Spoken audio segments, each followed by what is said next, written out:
Syracuse University students continue to remember those killed in the Lockerbie bombing. We'll have the details on tonight's event for Remembrance Week. And 2 young children are in the hospital after a tragic incident with their father. What happened and how the kids are doing. And the Volkswagen emissions scandal is over, but not without a multi-billion-dollar settlement.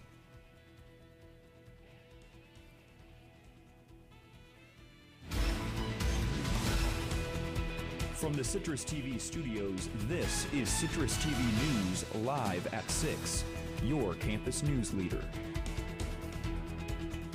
Good evening and welcome to CitrusTV News live at 6.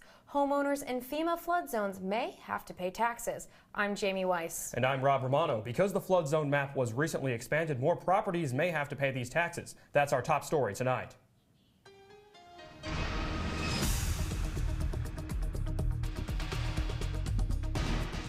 New areas in Syracuse are now declared flood zones. Residents of those areas are required to pay flood insurance. CitrusTV News reporter Paul Mancano shows how the Common Council is looking to alleviate the additional expense.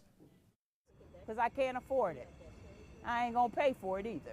Joanne Stevens' house has just been placed in one of FEMA's flood zones. Soon she'll have to pay for flood insurance, and she's not happy about it. If you make a mess, you pay for it. Why should I pay for it? This past August, more than 850 new properties were added to the flood zone, meaning people living in those properties are now forced to pay flood insurance. What's happening a lot of times, I think, a lot of communities, they're not aware of what is really happening. Joanne is bringing her complaint to the Syracuse Common Council, where she has some support. The city actually does have the resources to do something about it, a number of things about it, so this is one of the things we're trying to address. Councilor Gene Kessner is heading an effort to ask the governor for permission to give those in the flood zones a tax exemption. That would help cover the cost of the flood insurance. Individuals who live along there have economic difficulties, have come to council and say, please help us. And this is one way that we're putting forward, and we have others as well, to try to ease their burden. A tax exemption is the short-term goal. The long-term one would be to redirect Onondaga Creek away from neighborhoods like Joanne's, a plan she's on board with. If those people messed it up, they have to fix it.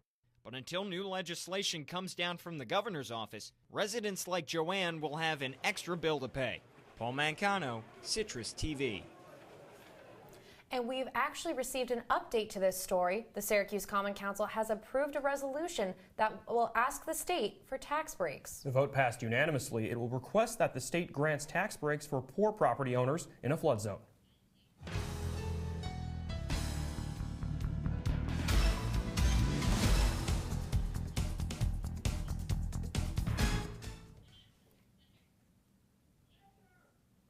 The SU campus continues to mourn the loss of senior Vinnie Marjorie. His family and friends laid him to rest today in his hometown of Utica, New York. The visitation continues until 8 p.m. tonight. Marjorie died from injuries sustained in a car crash that happened a week and a half ago.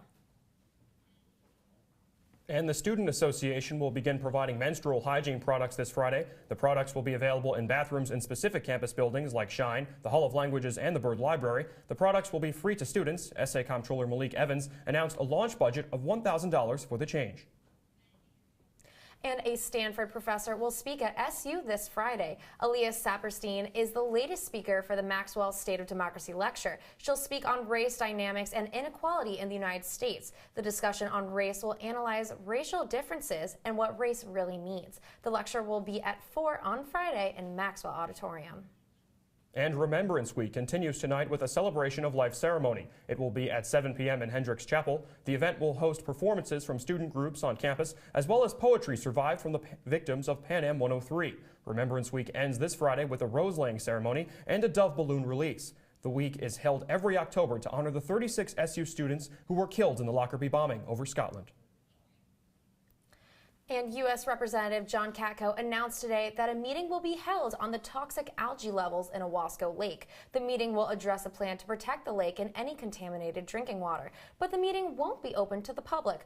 Only officials invited will be present. The lake has been found to have low levels of blue-green algae in drinking water drawn from it. It supplies the towns of Owasco and the city of Auburn. And a Canastota woman is facing charges of fourth-degree welfare fraud. Police say Megan Clark filled out an application for public assistance and intentionally put in false information. This led to her being overpaid by the County Department of Social Services by over $1,500 in public assistance benefits. And coming up on Citrus TV News, a new poll shows the presidential candidates are in a tighter race than expected in battleground states. And racial tensions have escalated in a Mississippi high school. The details after the break. And it's yet another windy Tuesday here in Syracuse. It was hailing this morning. The sun has finally come outside, but we're seeing some showers in the vicinity. Is that going to be rain or snow? Stay tuned to see my full 5-day forecast. I see you mobbing over her. Let's go. Let's mob. Let's crawl. Let's crawl. Let's crawl.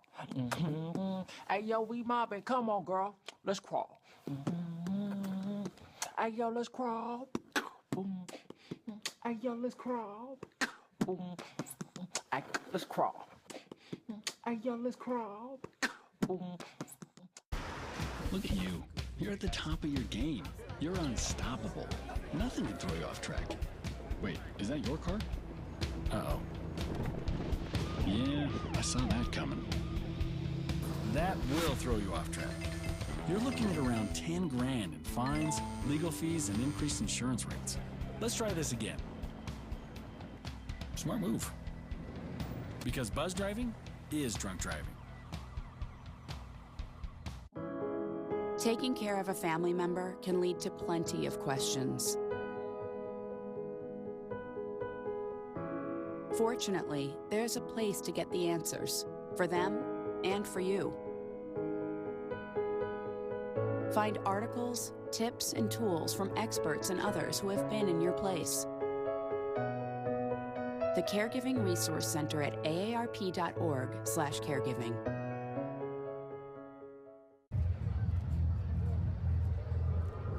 Looking for these?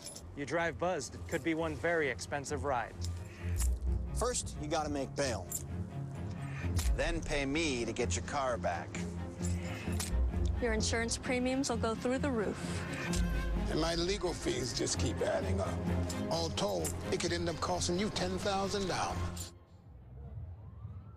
Buzzed, busted, and broke. Because buzz driving is drunk driving.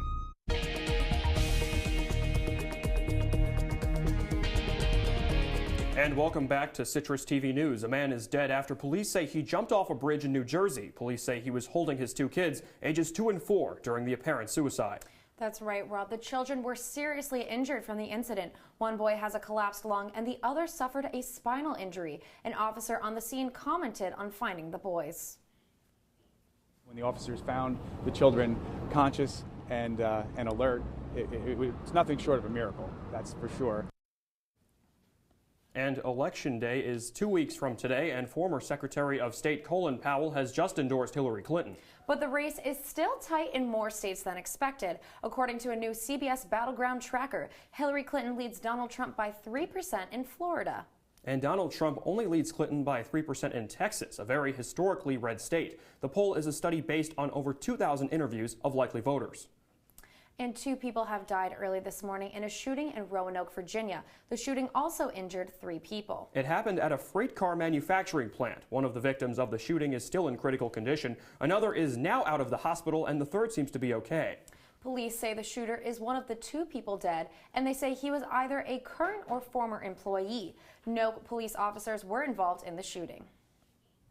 Calling on federal investigators to view this as a racial hate crime. No child should be walking down the hall or in a locker room and be accosted with a noose around their neck. That was the president of the Mississippi NAACP calling for an investigation into a situation at a local high school. That situation has escalated tensions as a white student was accused of putting a noose around a black student's neck. Both students involved are believed to be football players at the Mississippi high school. The NAACP wants a federal investigation into the incident because the alleged perpetrator hasn't received any disciplinary action. A fan who fell 60 feet at Mile High Stadium after the Monday night Broncos game has died. According to Denver police, the man fell from a staircase and was immediately helped by emergency personnel before going to Denver Hospital. The investigation is led by police detectives. Details on the situation leading up to the man's fall are unclear. The Denver office will release the identity of the man and the cause of his death.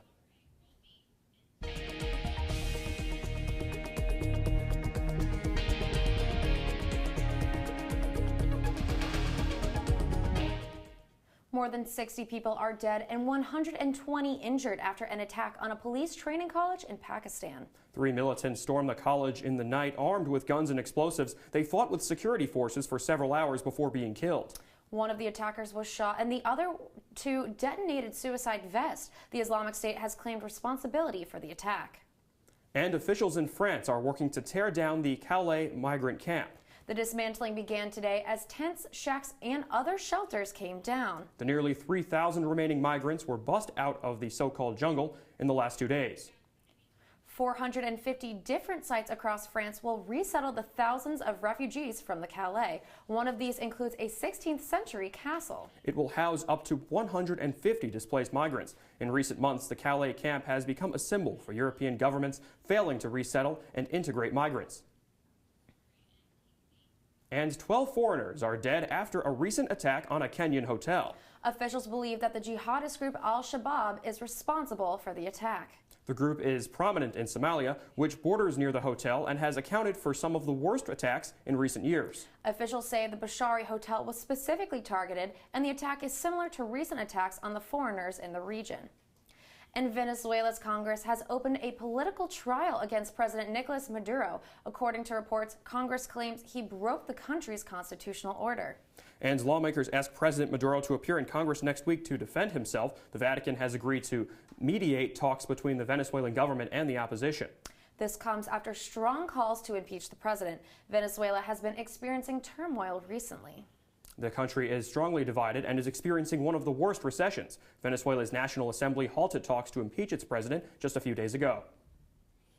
And a 15-year-old Israeli citizen is dead after being hit by gunfire on the Egyptian southern border. It happened yesterday when he was accompanying his father, who was contracted to repair the border fence. The gunfire was most likely not militant forces. According to the Egyptian media, the boy was struck by an errant fire during a standoff between Egyptian soldiers and smugglers on the other side of the border. The boy's father tells the press that the Israeli Defense Ministry did not provide adequate security for the contracted workers. And 4 people have been killed on an amusement park ride in Australia. The people were riding on a flume ride at Dreamworld Amusement Park on Queensland's Gold Coast. The heavy raft ended up flipping over during a ride operation, which sent 2 people flying out of the raft, and the other 2 were trapped inside the raft as it continued through the rapids. The ride closed after the accident, and there has been no timetable for the reopening of the ride.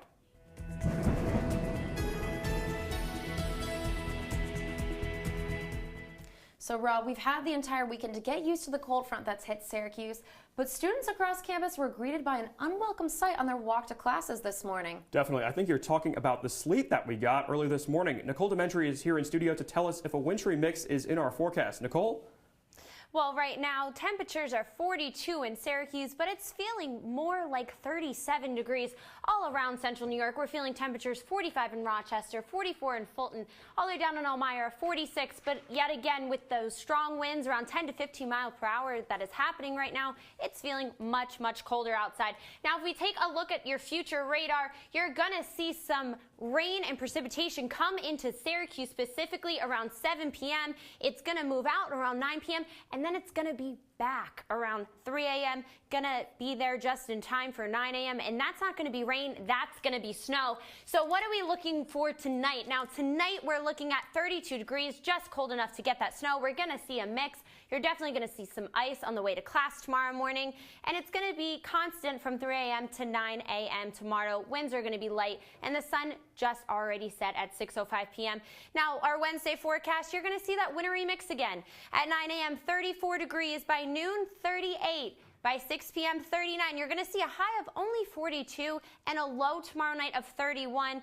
You're going to see the snow showers move out around 9 a.m. and then it's going to be pretty cloudy all day, but you shouldn't see any other precipitation until tomorrow night. Now, if you're looking at the Parents' Weekend forecast on Saturday, 51 degrees. Now, you have an 80% chance of precipitation. It's going to rain all the way through into Sunday. It's only going to be 1 degree warmer at 52 degrees. Again, 80% chance of precipitation, but that's going to be more rain and and that's going to feel more on and off during the day. It shouldn't be straight through like it is on Saturday. Now your 5-day forecast tomorrow, you're going to see that wintry mix of rain and snow. Thursday, you're going to see rain all day into Friday. That's going to be your best chance of rain just straight through. Friday night, it should taper off a little bit. Saturday, all day. Again, it's going to be a complete washout for your parents' weekend. And Sunday, on and off showers, 70% chance to 80% chance. Well, Nicole, it sounds like we have a lot of rain this weekend. What about Monday, Halloween? What's our forecast going to look like? So for Halloween, no precipitation, which is going to be great, but you're definitely going to have to bundle up because it's been quite windy at night, 40 degrees. All right, well, thank you so much, Nicole. Absolutely. Thanks, Nicole. Yeah. I'll have my news anchor costume ready. After the break, find out what diseases the CDC says are on the rise. And a popular comedian is under fire for her rendition of a Beyonce video. Don't go anywhere. Citrus TV News will be right back. Look, it's those guys. Get some drinks! Are you good to drive? I'm fine. How many did you have? I should be fine. You should be? Go and step out of the vehicle for me. See ya, buddy. Good luck.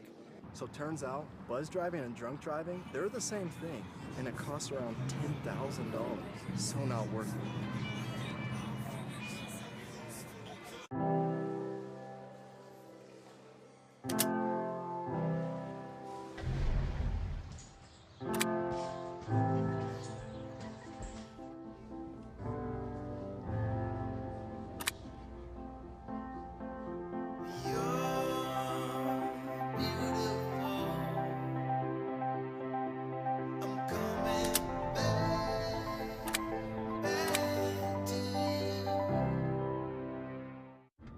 Are your children in the right car seat for their age and size? It may be too late to check when you're on the road. Fortunately, you're on the couch. Don't think you know. Know you know.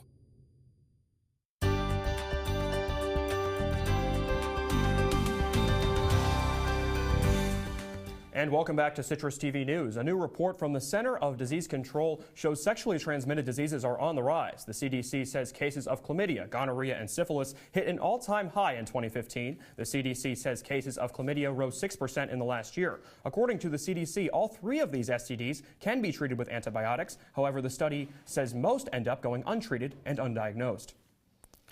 And students at Chinese universities can now test themselves for HIV with a kit from a vending machine. These $4.40 kits can be found next to the instant noodles at Southwest Petroleum University in Nanchang City. These urine tests are made available to students in attempts to tackle the 43% increase in infection rates. This is due to China's urgent call to treat the rapidly growing HIV-infected population. And doctors are bringing awareness to the deadly CMV virus, saying it is a greater threat to children than the Zika virus. Around 40,000 infants are born with CMV every year and are at risk for developing permanent disabilities. CMV, which is spread through bodily fluids, can cause hearing loss, learning disorders, and abnormal brain development. According to reports, there is no vaccine or standard treatment for CMV due to lack of public awareness.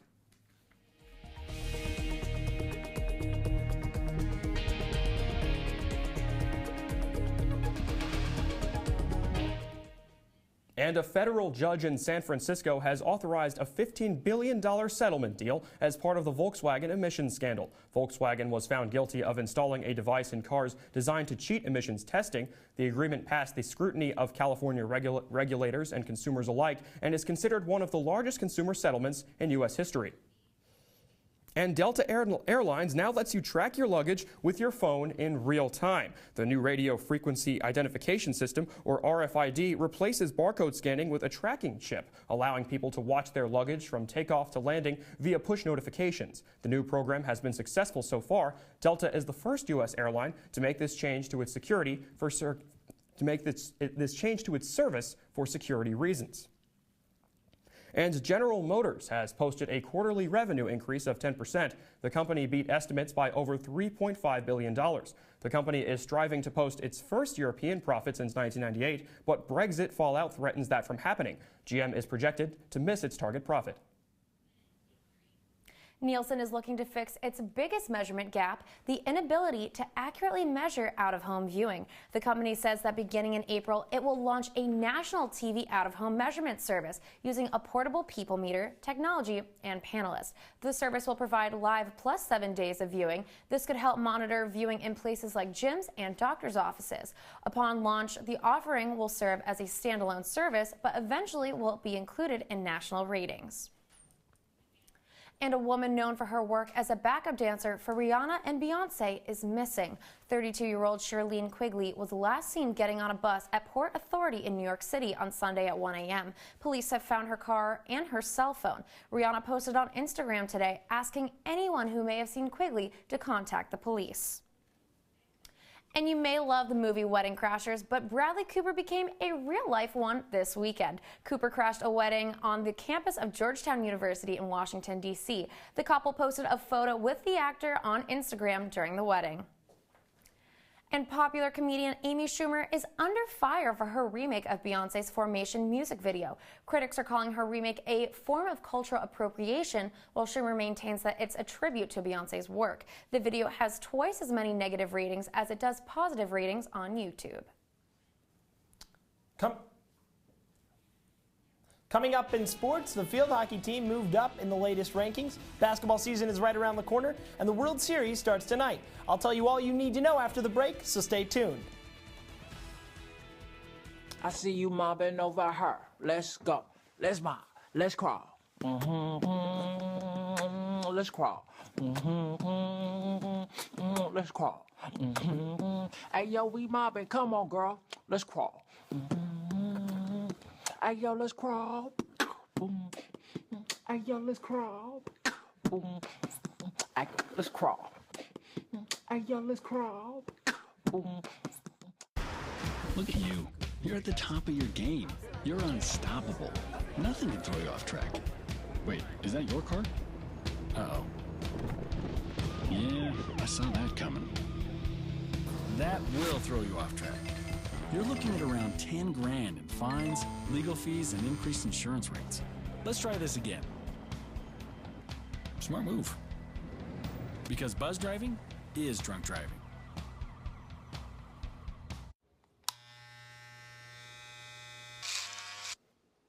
You've messed up your son's haircut. Mom? Do you A, try to fix it? Like it never happened. B, work with what you got? Or C, show solidarity? Thank you, baby. As a parent, there are no perfect answers. But you don't have to be perfect to be a perfect parent. Thousands of teens in foster care will love you just the same.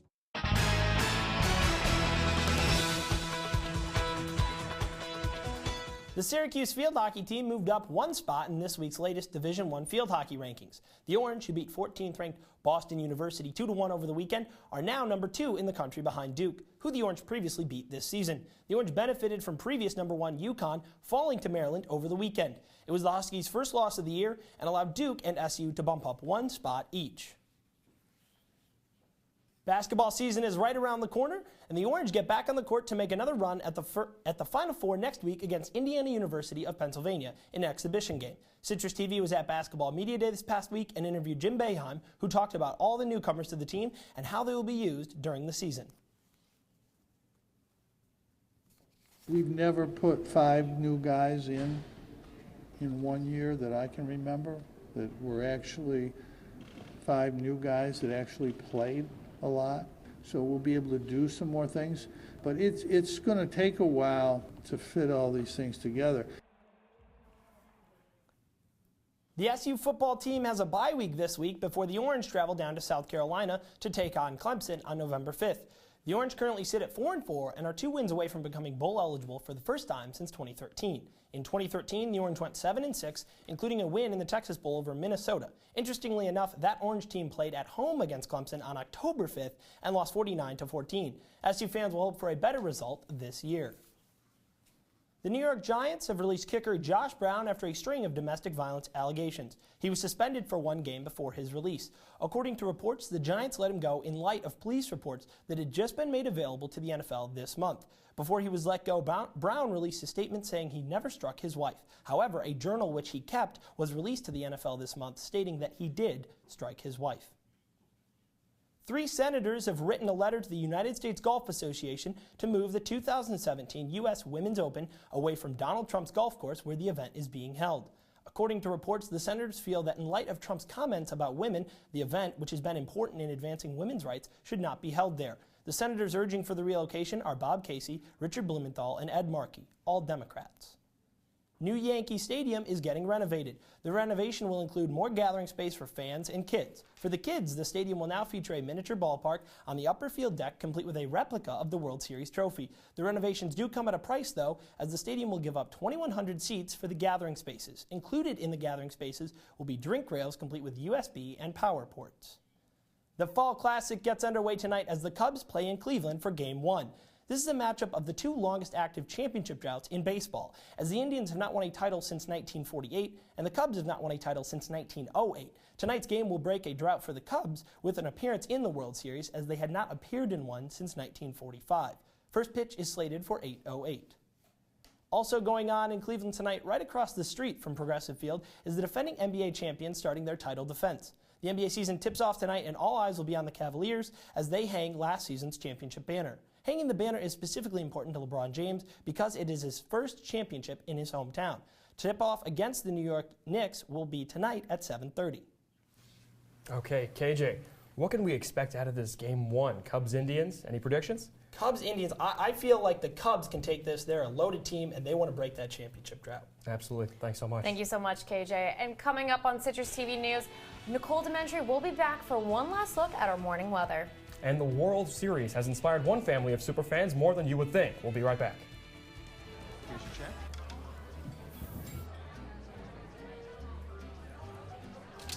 Oh, you got it. You know, since I got rid of my car, I really enjoy walking. Okay. Got it. No. Getting pulled over for buzz driving could cost you around $10,000 in fines, legal fees, and increased insurance rates. Oh, you're home early. You live with your mom? That'll set your game back a few years. Buzzed, busted, and broke. Because buzz driving is drunk driving. Well, Thomas, you've got pre-diabetes. But with more exercise and a change in diet, it can be reversed. I've tried exercising. It just makes me hungry for bacon. I love bacon, too. And who really likes to exercise? Not me. Me neither. Nobody. So we're good? What? Oh, you still have pre-diabetes. Big time.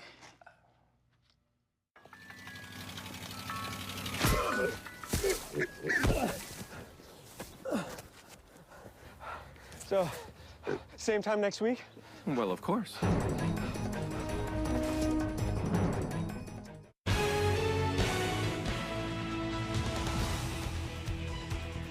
And welcome back to Citrus TV News. We are joined now by Nicole Dementry with more on the weather. Nicole, we got that sleet today. It was pretty unexpected. What can you tell us about when it's going to get a little warmer again?